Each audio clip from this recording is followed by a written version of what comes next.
last time when we took notes, we introduced the idea of experiments and observational studies, and we looked at an example and we looked at a little bit of vocab. We're going to be looking at a lot more vocabulary today, and hopefully what we're going to get through is how to actually design an experiment. So to remind you, this is the study that we looked at last class, and we looked at vitamins. The big piece of what we looked at was down here, which was people taking vitamin D. And we read that people who took vitamin D tended to have less cardiovascular disease, lower mortality rates, so on and so forth. We said because this wasn't an experiment, because we just observed people, that we couldn't conclude that one was the result of another, that the vitamin D caused these positive health benefits. Do you remember talking about how there were other things at play probably? Maybe people who take vitamin D work out more or eat better, which affects all of these health benefits. All that sound familiar? Okay. So then this is where we left off. I believe we wrote down confounding. Is that possible, or is that true? Okay. Now, one thing we did is we did not explain confounding in the context of the study, but we'll do that at a different point in time. Okay, this is the key part of what I need you to know from today, is what is the difference between an observational study and an experiment. Did we already write that down? We did. Great, I'm going to repeat it again. Observational study does not assign treatments. We just observe what people are doing. Whereas an experiment assigns treatments. Because of that, an experiment shows cause and effect, whereas an observational study can just show a correlation. We got a lot past this, didn't we? Yeah. We got all the way to here, right? And we wrote down blindness. Okay, now I'm with you. We wrote down single and double blind, and I think we talked about them, but it was pretty quick. A double blind study is one in which the experimenter doesn't know what treatment they got, and the participant also doesn't. That's ideal. It's not always possible, though. Let's say that we're looking at lowering cholesterol, and we have some people take a medication and we have some people exercise. If you're the participant, you're going to know if you're taking a medication or if you're exercising, right? There's no way to blind that for you. But if I'm the person measuring your cholesterol, I don't need to know what you're doing. You just come in and I measure it. So that could be a single blind study. We do that because people are biased. Okay, here we go. Here are some vocabulary words that I need us to know. Treatment is what is assigned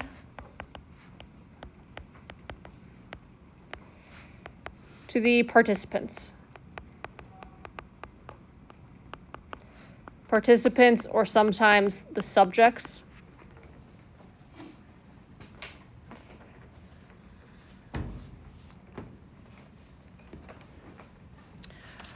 Okay, experimental unit. The experimental unit is the actual item that receives the treatment. So a lot of times the experimental units are people.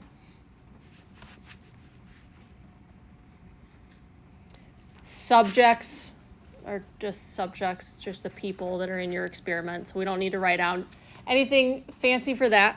Factor. When we say factor, we are referring to the various treatments.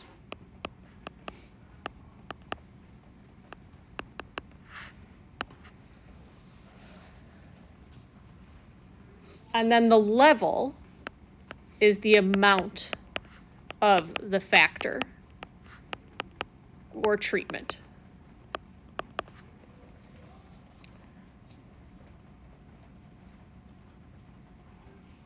So for example, we might be taking a look at medication A versus medication B. Those would be our two factors. When we say the level, it's how much are you actually getting. So you might be comparing 25 milligrams of medication A to 25 milligrams of medication B. Or maybe you're doing 25 and 50 and comparing it to 25 and 50. A lot of these are used interchangeably. So the most important ones, treatment, experimental unit, those are probably the two most important ones.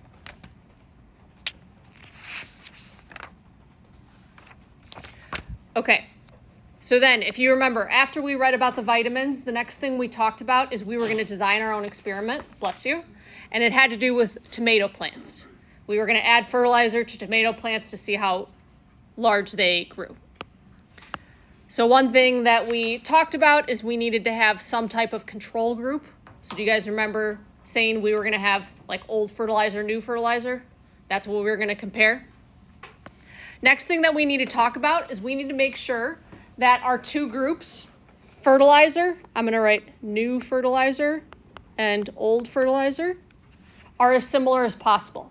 Do you guys remember talking about how there are other things that affect the tomatoes besides fertilizer? Like how much water they get and the type of soil they're in and the amount of sunlight, all that good stuff? Okay, so some of those things we can't control, some we can. For the things that we can't control, we need to try to make these two groups as similar as possible. So these are huge, huge things we need to do called random assignment, replication, and direct control. So first thing, what is random assignment? So starting with what is, then we'll talk about the purpose. So we randomly assign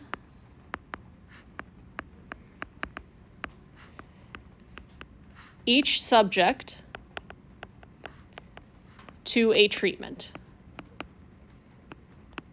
So in this case, our subjects are the pots, and our treatments are the old versus new fertilizer. So I can't just say, these 10 plants get the old, these 10 plants get the new. It has to be randomly determined. The why of why do we do random assignment is to create groups that are roughly equivalent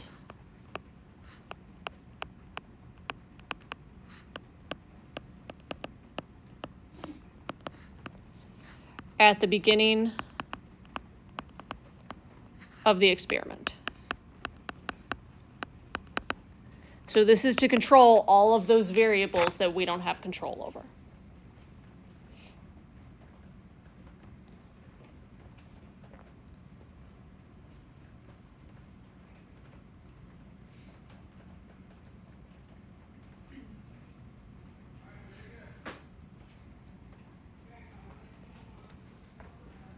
Okay, so the question logically then is, how do we randomize?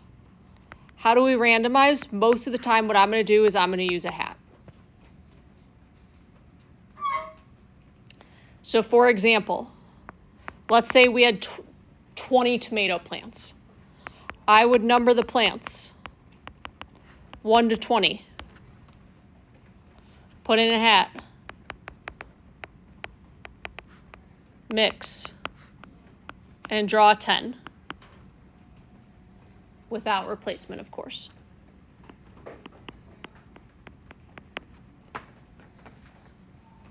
These 10 plants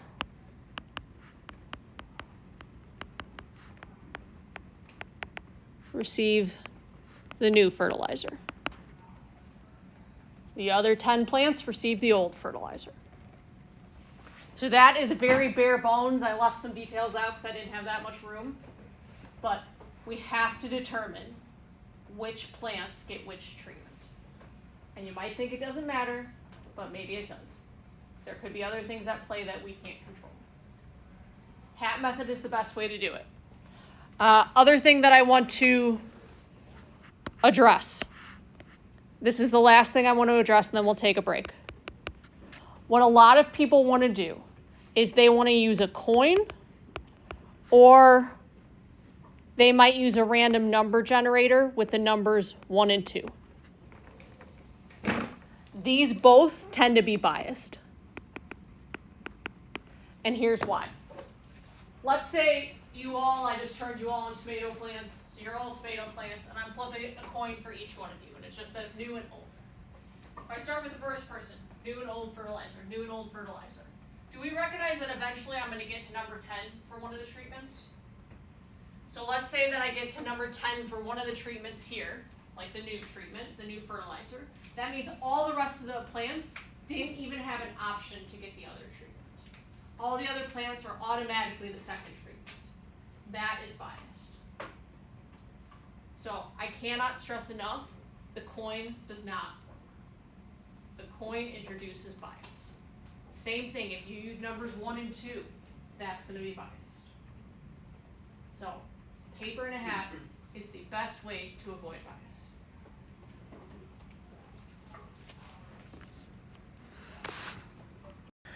So previous page, we said you have to have randomization, replication, and control. So randomization is randomly deciding who is in what treatment group so that you can have what we call equivalent treatment groups. Replication means you have more than one subject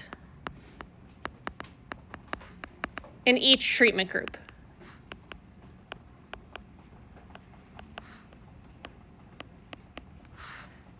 Okay, replication, a lot of people think that means doing the same experiment again. That is not what replication is. So this does not mean doing the experiment again.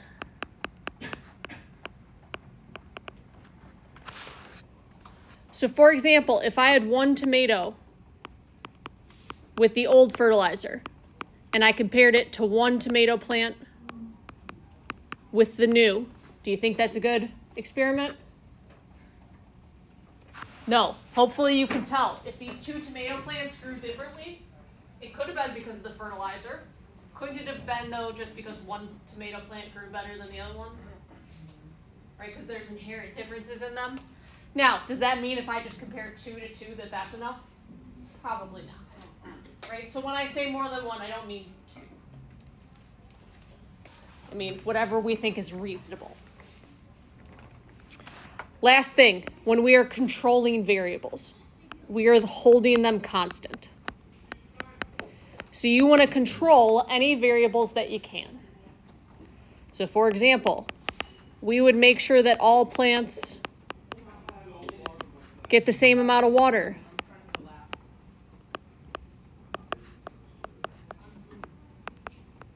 At the same time of day.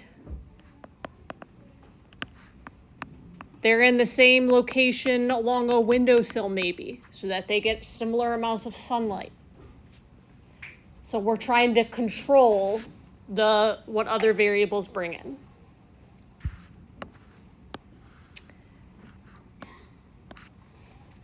And here's why we do that. So the main benefit of controlling a variable is to prevent confounding. So that just means prevent other variables from messing up our results, and also reducing variability. For example, if we just, I'm going to say eyeballed the amount of fertilizer applied,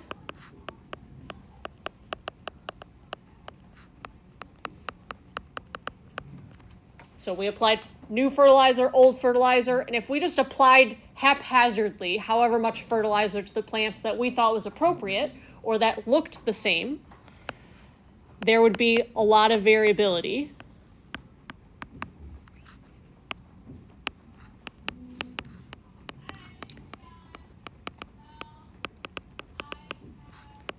In their growth.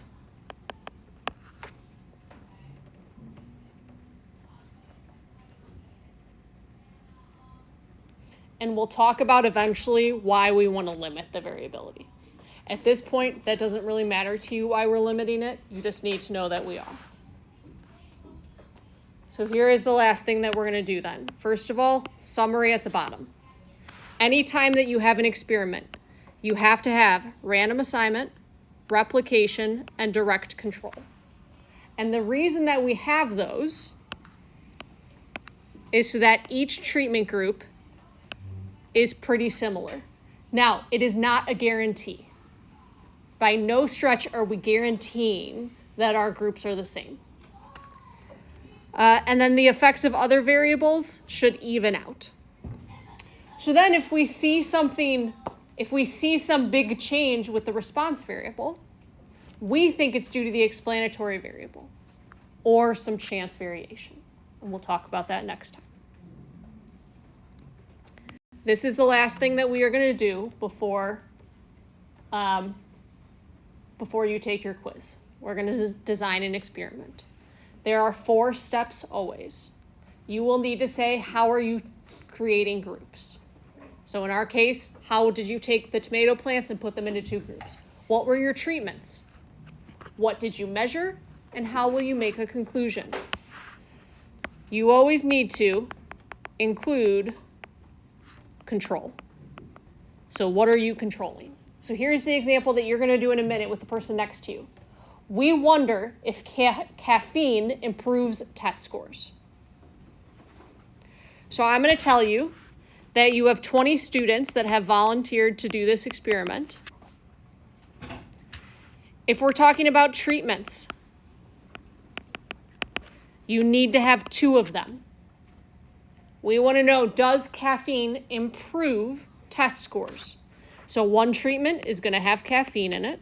1 treatment is going to have no caffeine. So I want you, with your partner right now, you're going to take 4 minutes. I don't need full sentences. You can just jot down your ideas. But tell me, how are you taking these 20 students and putting them into 2 groups? What treatments are they getting? What are you going to measure? And what can you control? Okay, I'm not going to write, I'm just going to talk.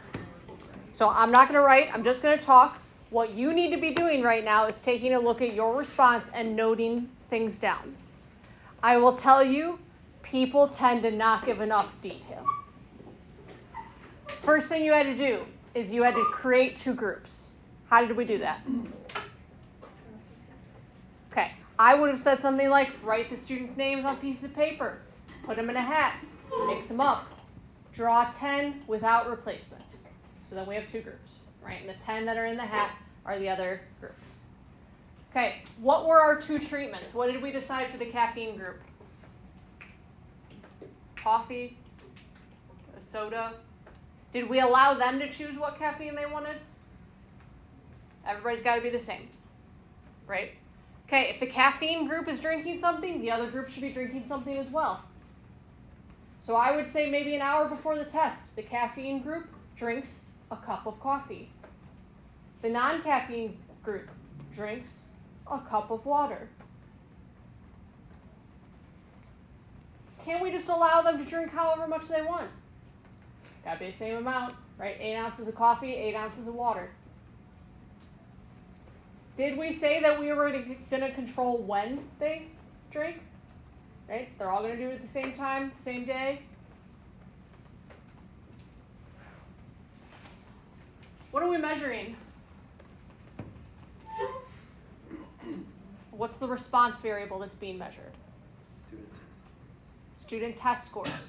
I think there's 2 ways to do this. You could have them take a test and just look at their test scores. Does that, though, refer to improvement in a score? No. Improvement in a score means a pre-test and a post-test. So really what we should have done is tested all the students, then had them drink, and test them again. And we're looking at the difference in test scores. Did we say specifically they're all taking the same test? Right, that's another source of variability. They have to take the same test. Do you see how many things that you can control? A lot of them. Did we have replication here in our experiment? Yes. Yeah, why? There's 20 students. Okay, there's 10 students in each group. That's replication. Lastly, the compare. How will you make a conclusion? A lot of students say something like, compare the results. That's not specific enough. You have to really think of what your data looks like. So if I think up here, I have the people that had caffeine and I have the people that have no caffeine, right? And I have the first student and they got an 80 on the test and then afterwards they got a 90. right? So they would have 10 points of improvement. And the next student maybe had 8 points of improvement. And maybe the next student actually, their score got worse. So I'd have those 10 numbers for the 10 students. The group that didn't have caffeine, I also have those 10 numbers. What am I doing with them? The average. That's the big deal. Is you would need to say, compare the average test difference for the two groups. Compare results is not enough. Compare the average test result for both groups.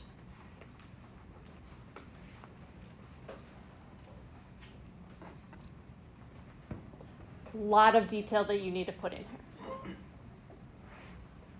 Any questions for me before we end our notes for today?